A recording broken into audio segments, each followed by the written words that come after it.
cool, I will share it. I'm not, I try not to use email, in all honesty. I try not to use email because I think in email things are going to get hidden. Working in Slack, working in communities, working straight into Google Docs where anyone can pick it up and find it is better for everyone. Much better, yeah. And as those tools get better, because I mean, one of the things that I find with a lot of these tools is that they don't document or categorize what's on them very well. And I think that this is something that I think will improve as we move forwards, that things will just naturally, and by naturally, that's not quite the right word, okay? Automatically is a much better word for it. Will automatically, i.e. we don't have to do it ourselves. The AI will look at what we've written, determine its meaning, and classify it and categorize it for us. Because currently, if you want to search through Slack, it's, oh, Jesus. Yeah. But whereas I think in the future, these types of tools will be much more helpful for coming back and finding what you want. I mean, I don't know about you, but I use LinkedIn a lot, and I get people message me. I could have no idea that somebody has messaged me, and I'll never know because I missed a message, and it could be a really important one, but I'll never ever know because it won't even appear to me. For sure. I mean, I must admit, I'm not a terrible fan of the Slack search. So Coveo's origins was through search, and now we're a relevance platform, but we started off in search. And so I can actually appreciate the fact that in Slack, I can find certain things because that's why I say it's a bit of a skill. And I have colleagues, I'm in this process right now. Part of my enablement, in this instant, I have a task. I'm building a video on how to search our Slack because I do find it quite useful if you know what you do, if you know what you're doing, if you know what your outcome is. And it's the same with the rest of our systems. Again, we're a relevance platform. So all of these issues you're talking about, we can drink our own champagne, build our own intranet using our own AI to be able to return the things that we know we want. So I can go and search for something as long as I know whether or not I'm going to Google Drive or Slack or Jira or bugs or anything else, or I can find that information relatively quickly. So I'm all for searching and keeping everything public. And you mentioned something else that I wasn't particularly intending to ask you about, but as you've mentioned it, I think it's a great point that you made. You talked about community, and there's one's own community, and then there is like a partner community. There is customer community, and obviously the concept of community in a business sense goes absolutely hand in hand with the concept of knowledge and sharing knowledge, right? That's the whole point. That's why you build a community, is to share best practice and to understand each other better and to come together to solve problems. So tell me a little bit about how knowledge-centered service might assist with a company who is saying to itself, right, we really want to build a strong customer community, for example. So it's when it comes to serving customers, there's the whole process of the journey a customer goes through to get assistance, right? These days, the first answer spot is obviously Google. Everyone immediately just goes to Google and searches. That's your first port of call to get an answer. And that can or cannot be tracked to certain levels depending on where your content hides.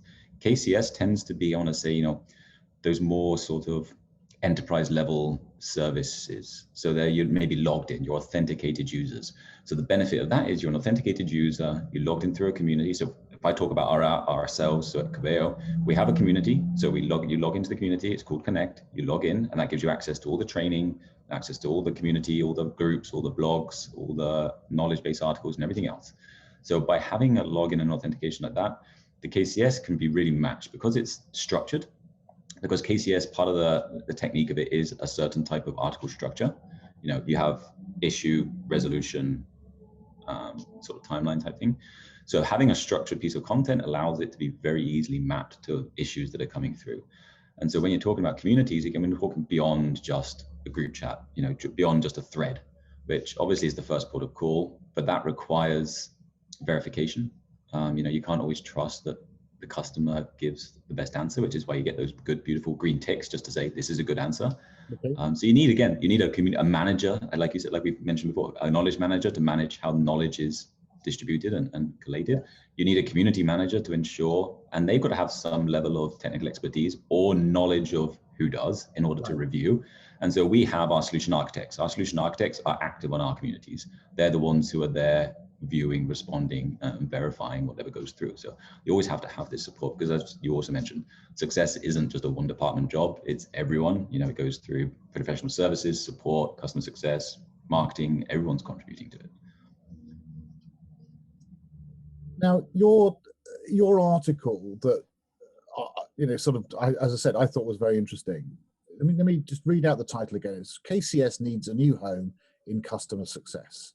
So, okay, what is your argument for that in a nutshell? Why should what you've been describing, knowledge-centered service, which, as we have said, is started in support and then broadened out to service, why should we be potentially moving it from wherever it happens to be, which might be in support or customer service right now, or possibly, I guess, it could be held elsewhere as well, I'm imagining.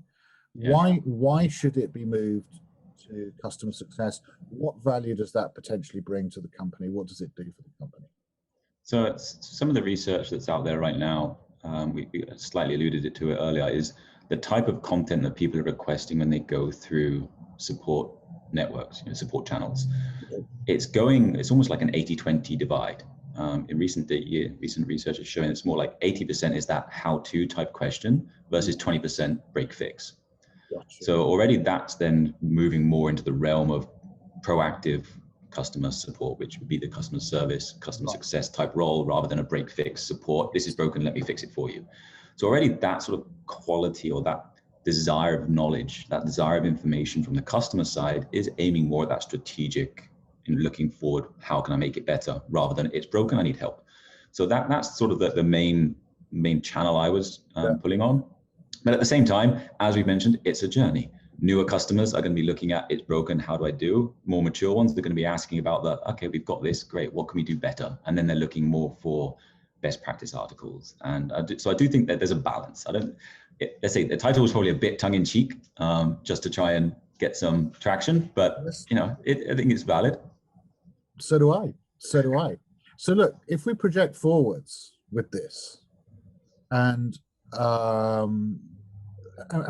we see, the future as you would envisage what knowledge-centered service ought to be and ought to look like in the future, what might that be, and how might that differ to what's already here, and how might customer success be playing into that, would you say? I guess I could envisage more like a tree feeding up, so having like one knowledge-centered service representative or program manager, let's say. Like, you have knowledge management program managers, you could quite easily have a KCS program manager who has their branches into both teams. Certainly support and customer success are, undoubtedly need to be involved. And as part of the KCS sort of hierarchy, there are the workers, who are the people who are solving, answering, writing the content. And then there's the coaches above them.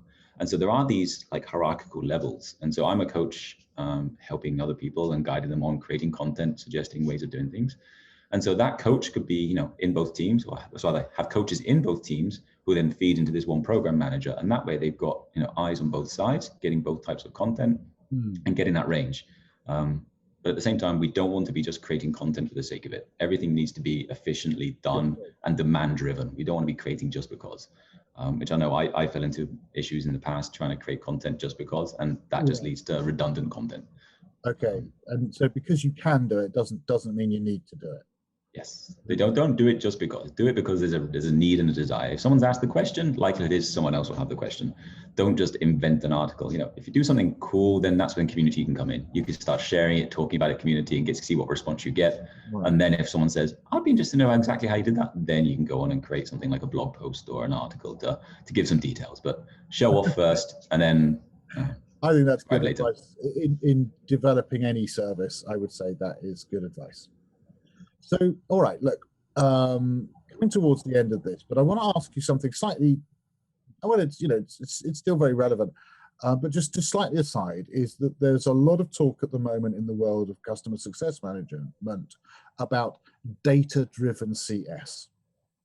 So it's also digital customer success. That's another expression.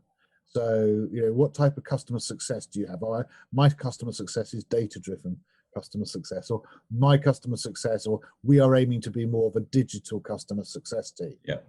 Okay, so what do you see as the similarities or differences between what those things are and what's driving those things underneath them, and what you are talking about, where you're saying, well, you know, a knowledge-centered service within or behind customer success would make sense? So, I mean, I don't think that they're not mutually exclusive. They certainly could go hand in hand. You know, when talking digital customer success, we're talking about being able to provide scalable to a wider audience, I think. And that's the way I view it. Is, you know, it's about one to many. We're trying to enable many customers with, I want to say, minimal effort, but really no less quality, but just less hands-on. We want to give you something that you can do it yourselves. And I think that's where KCS can help, and sort of knowledge management can feed into it, because that's got the workflow of the high touch, the high engagement from support. Because in the end of the day, it's the customers who open support cases, they're engaged in your product or service. We're fine with customers opening cases. It's the silent customer you never hear from, who have issues, don't report it, don't ask for help. They're the ones who are going to churn and leave. So those who ask questions are feeding you to then provide answers to give to those who aren't engaging, still might have the issue, but aren't engaging, and therefore can help to avoid that that churn and that drop rate. So I think it feeds into it very well because of the scalability it has, and the reuse, revalue, and review of everything. And certainly our digital CSMs are huge contributors to it, because they're the ones they're generating so much of, you know, guides and presentations and emails to describe things anyway, because they don't have that regular cadence call the rest of us necessarily do. So they generate a lot of the content that's going into the knowledge base. So I think they work hand in hand.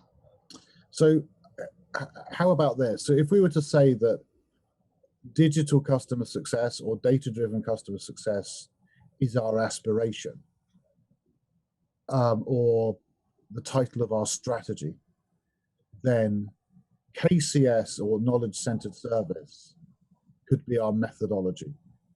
I think it would fit very well. I think it would feed in and contribute and elevate very well.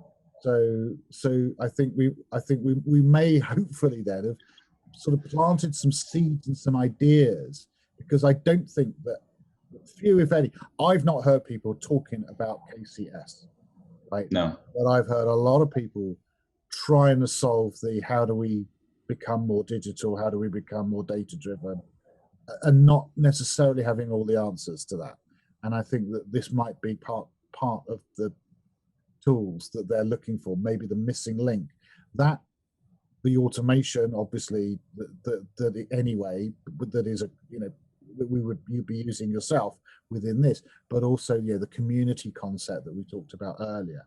If we combine the idea of partner and customer communities with the idea of knowledge-centered service and how its best practice works, you know, with automation, then I think that we've got the ability to have a digital customer success service. How does that sound?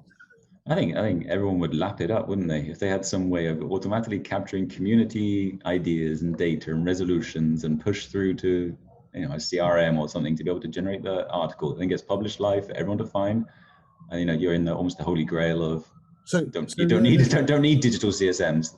It's just digital. Right. So realistically, where are we in that?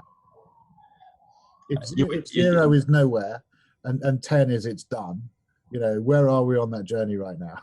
You know, well, we're probably honestly just over halfway, I reckon. I mean, I think it's quite reasonable to say, like I say, there's intelligence out there to pick pieces out. You still need someone to flick it, but once you click that button, then the systems can be in place. And you know, we're going through this internally and working out strategies to do this, because even it's internal, external, it's for everyone. So at the moment, you can't go to a SaaS provider and purchase digital customer success as a service, right? It ain't there yet. There's not a tool that you just press a button, like you log in and then let it go, and it does it all for you. But what there is a collection of best practices that a knowledge manager like yourself knows about, and a collection of best practices that customer success is all about. And then there are tools for communities, there are tools for collaboration, and it's the combination of using these tools and these methodologies. At the moment, you've got to sew it all together yourself manually a bit, but eventually I think we'll arrive at a more seamless. I think we will. I don't think we're far off. I think, you know, like you say, the principles align pretty well between knowledge management and customer success management. The tools are very similar. It's just how does the process work from getting one to the other? Well, And where does that fit? I'm feeling very smug at this point. I mean, and that's totally unfair because it's you that's done all the work, and I've just asked questions here. So look, how if I'm not the only one who's thinking, yes, this sounds interesting. This is exactly what I want to do. I'm a CS leader. You know, this is our strategy that's being described here, and these are some of the things that could really help us with this. You know, how can viewers get hold of your article, and how can they get hold of you potentially if they'd like to, maybe if you're available? I don't know how available you are, but you know, if you were willing to sort of chat things further through with them, how can they get hold of you? No, I would love to talk more about it. I can be gotten hold of through LinkedIn primarily. I don't use particularly anything else. So LinkedIn, Alistair Field, working at Coveo. I think there's not many of us Alistair Fields in the world. My blog is on the Coveo blog site, so you can just literally just Google Coveo blogs, and I'll be one of the home pages there, or through my LinkedIn profile. I've got it attached to my top of my LinkedIn profile as well. Right. Actually, that's good because it's quite a long-winded actual like URL. Oh yeah, it's yeah. if I read it out, you would, you know, people would forget the. You'd get lost by the end. Yeah. So I won't attempt that. So thank you for that. So find me on LinkedIn and you'll find the article. Absolutely. And of course, when I publish this, I will be connecting it directly to Alistair with an @ whatever it's called on LinkedIn. So you'll see Alistair will be right there on this. So that's another way to get hold of you. So thank you. Are there any last thoughts on this topic that you'd like to leave our viewers and listeners with, Alistair? I think certainly the CS community is already very well embedded in community and sharing, and I think that's what's the important part of this knowledge matter. It's just sharing, talking about it, getting out there, sharing information. Whether you're finding tricks with your customers, finding ideas, seeing what they're doing, tell the rest of your team, tell the rest of the world, let the company know what's going on, and that's the best way to get things out there. Nice message. Thank you. Well, it's been great. I've really enjoyed talking to you. And it's sort of short and sweet. It's not been the longest of conversations, but it's been a really direct and I think quite like surgically precise conversation about something that's really useful right now as a response to a question that a lot of customer success teams are asking, i.e., how do we scale? How do we expand at budget? How do we manage to provide a high quality service to all our customers, not just the higher revenue, higher fee paying ones? And also, actually, how do we service those better as well? Because like you said, and I agree with you, actually customers are just as happy, perhaps more happy sometimes, to answer the question for themselves than to wait and have to talk to, you know, somebody who isn't available until tomorrow. No, I think it's so more in the hands of the customers, in knowledge at the time of need, you know, get it to their hands when they need it. If you can be proactive and get it to them before they even think they have to go and ask the question, it's even better. So anything we can do. So just to say, Alistair Field, thank you very, very much indeed for being with us. Really appreciate it. Thank you. Thank you, Rick. Thanks for having me on. And just to say, this is yet another one of the podcasts in our series. If you are watching or listening, this is a regular routine thing that we do here at Practical CSM. So please do visit us at practicalcsm.com and learn more about what we do. Consider becoming a member. If you just find the membership form and fill in that, then we'll keep in contact with you and let you know what new videos and podcasts and articles and, you know, all sorts of bits and pieces we release every single month. My name is Rick Adams from practicalcsm.com saying thank you very much for watching or listening, and we will see you again soon. Thank you.